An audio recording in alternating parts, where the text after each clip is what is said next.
Brother switched my heart medication as a joke. When I collapsed, my parents begged me to keep quiet. But when the toxicology report came back, the doctor's face turned white. What they found in my system wasn't just a prank, it was attempted murder. But my name is Elodie Parrish. And if you think you know how this ends, stay tuned. What do you call family when the safest room becomes the one with the exit? The pill bottle was the same shade of harmless, soft blue, friendly font.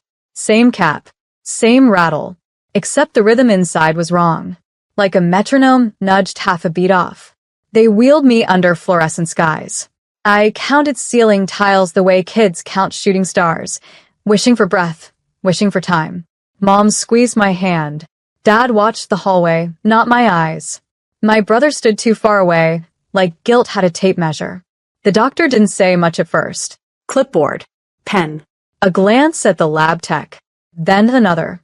A whisper that wasn't meant to carry did. Substituted compounds. Dosage that could stall a heart if it wanted to. If someone wanted it to. I heard accidental mix-up. The way you hear thunder on a sunny day. It doesn't belong, and yet it's there. Mom's voice went fragile. Please, Elodie, don't make this a scene. Dad's jaw carved a straight line. Think about your brother's future. My future was a blip on a monitor. Beep, beep, beep. Promises rose around my bed like steam. We'll handle it privately.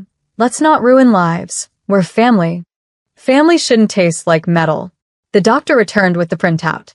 Her hands didn't shake, but the paper did. She met my eyes as if opening a door only I was meant to walk through. Miss Parrish, she said softly, this wasn't a mistake. Somewhere in the waiting room, a vending machine hummed. Somewhere inside me, something colder clicked into place. I wasn't going to be their silence. You said. They told me it was just a joke. That line echoed so many times, I started to taste it in my sleep. A joke that stopped my lungs. A joke that made my heart stutter mid-beat like a skipping record. I spent 4 nights in cardiac monitoring. My arms were mapped with for lines and bruises. Machines whispered codes I didn't understand. He brought me flowers. Yellow tulips, my favorite. He stood at the foot of my hospital bed and smiled, like he'd skinned a knee, not poisoned his sister. Come on, Elodie, he shrugged. It was a prank. You're fine, right? You always bounce back. My parents flanked him like defense attorneys. He's just a boy, Dad insisted. He didn't mean harm, Mom pleaded. He loves you, they chorused. But love shouldn't need translation. Dr. Reese wasn't family, which meant she was the only one telling the truth. The substance, she explained, wasn't even remotely related to your prescribed meds. The dosage was enough to cause arrhythmia. If you hadn't collapsed near someone trained in CPR. Her pause said the rest. I asked her to print everything. She did 19 pages of betrayal written in chemical names and blood markers. I read every line like it was a confession.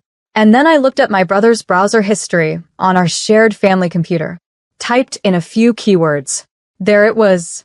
A search for substitutes for beta blockers. Another for how much is too much. He hadn't just switched bottles. He'd studied the dosage. Planned it. Timed it. The night before my scholarship interview. The one that would have taken me 3 states away from them. He didn't want a sister. He wanted a puppet with a pulse. And the worst part? They all knew. I didn't confront him. I observed. Because sometimes silence is sharper than accusation. And I needed more than outrage. I needed proof, the kind that survives courtroom scrutiny, not just hospital whispers. So I let them believe I'd folded. That I'd swallowed their lies like I once swallowed pills I thought were safe. They brought me home 2 days later. The air in the house felt thinner. Or maybe I was just breathing deeper. I checked the medicine cabinet. My original bottle was gone. Replaced neatly with a fresh one. Correct label, wrong timing. Too neat. That night, I watched my brother. He laughed with our parents over takeout. Watched a comedy even. But I noticed the way he hovered near my water glass. I started setting up cameras the next morning. Cheap ones hidden behind books and tissue boxes. One in the kitchen. One in the hallway. One aimed directly at the drawer where my meds lived. It didn't take long. 2 nights later, I reviewed the footage at 3 a.m. There he was, opening the drawer, swapping the bottles again, wearing gloves. He even wiped the handles when he left. I didn't cry. I didn't scream. I copied the footage to a flash drive, labeled it July birthdays, and hid it in my sock drawer. Then I made a second copy. That one I uploaded to a cloud folder only I could access. I started collecting everything. Screenshots of his internet searches, my toxicology reports, the labels from the tampered bottles, Dr. Reese's written analysis, footage from the cameras. I built a case, one document, one timestamp at a time.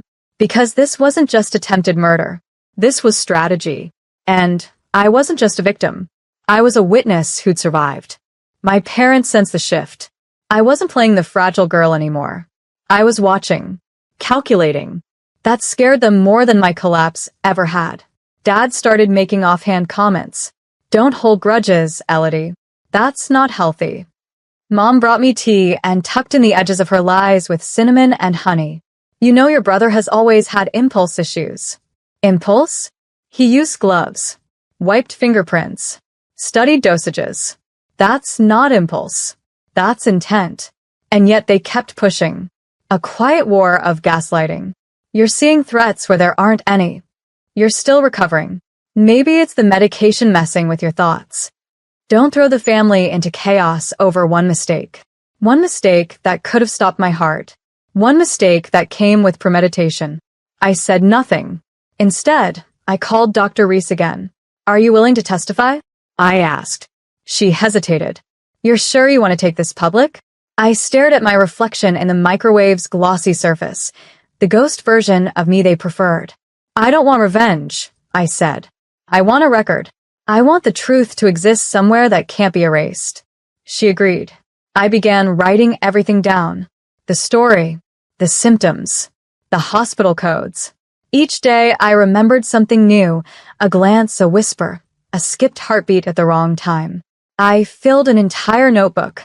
Then one morning, the drawer was open. My flash drive was gone. The July birthdays one. I checked the sock drawer 3 times. Then I checked the upload log. The cloud copy was still there. Safe. But now I knew. They were onto me. Someone had searched my room, and in doing so, they confirmed everything I feared. They weren't protecting him anymore. They were covering for all of them. They underestimated me. That's what happens when you've spent your life being the fragile one.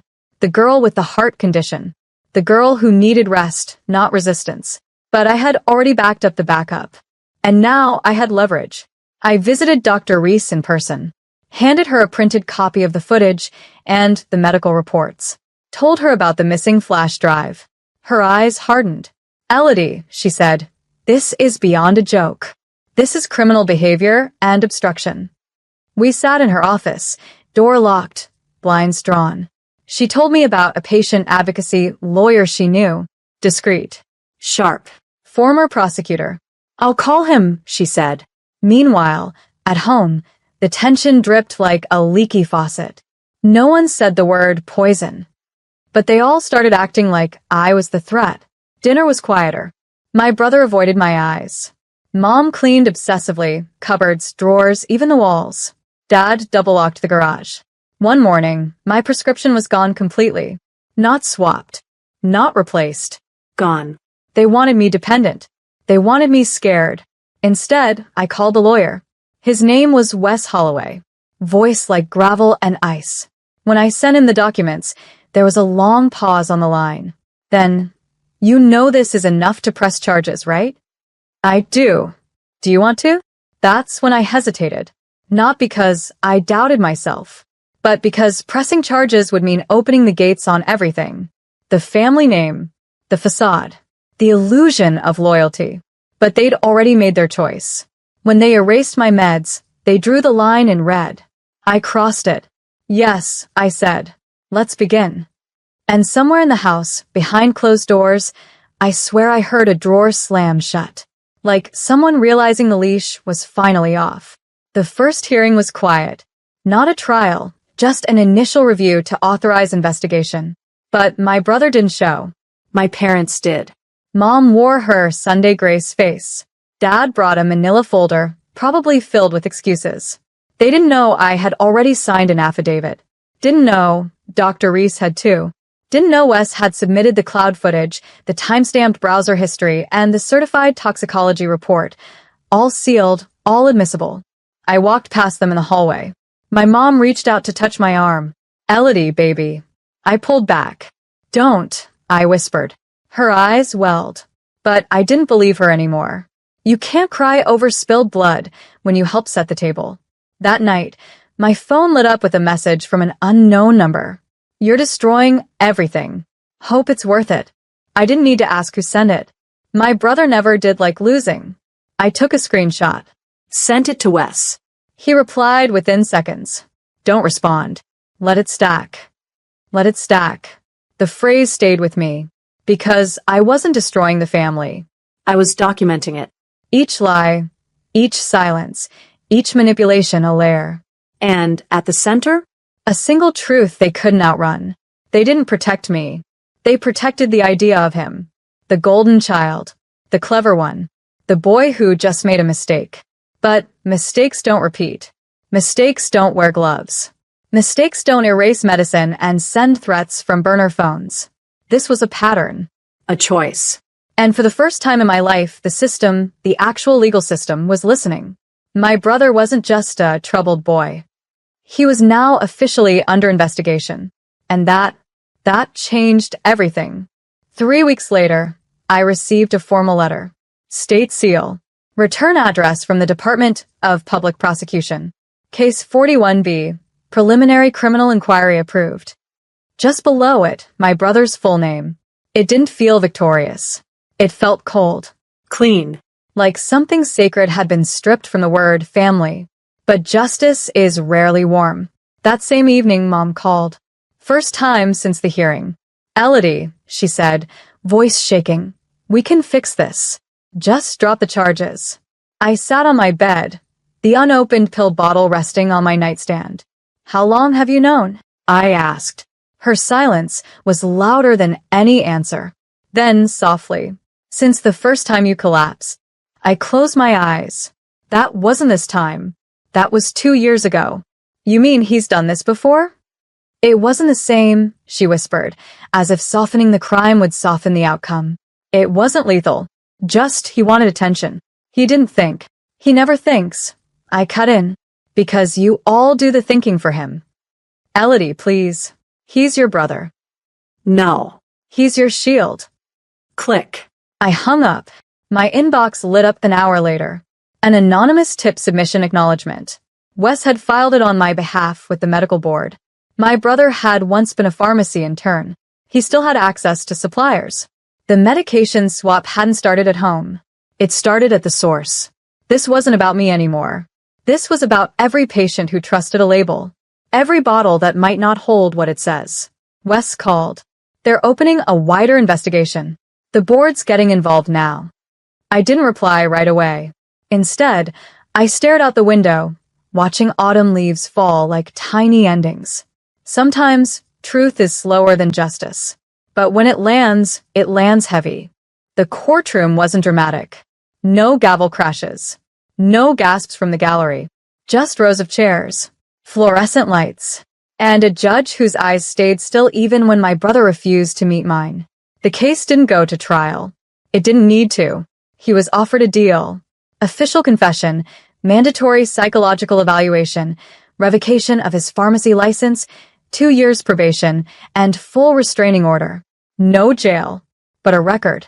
A public, permanent one. My parents didn't come to the hearing. Maybe because they knew what the outcome meant.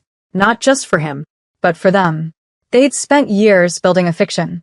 One where he was troubled, not dangerous. One where I was dramatic, not dying. That fiction cracked now, filed between court transcripts and signed depositions. Wes handed me the final papers outside. "You did it," he said. I shook my head. No. I just stopped letting them edit the truth. He smiled, then walked away. The leaves had changed fully by then. The trees looked like fire without the burn. And I was standing in it, alive, unshaking, free. I moved out of state the next week. Started a small job with a nonprofit that helps medical abuse victims tell their stories. Dr. Reese sent a bouquet to my new office. No card, just a single quote written on the wrapper. What survives is not silence, but the one who breaks it. I kept that note, taped it beside my mirror, above the new bottle of pills, prescribed, correct, untouched by anyone but me. I don't speak to my family anymore, but sometimes I wonder if they realized that silence wasn't safety. It was complicity, and I was never meant to carry it forever.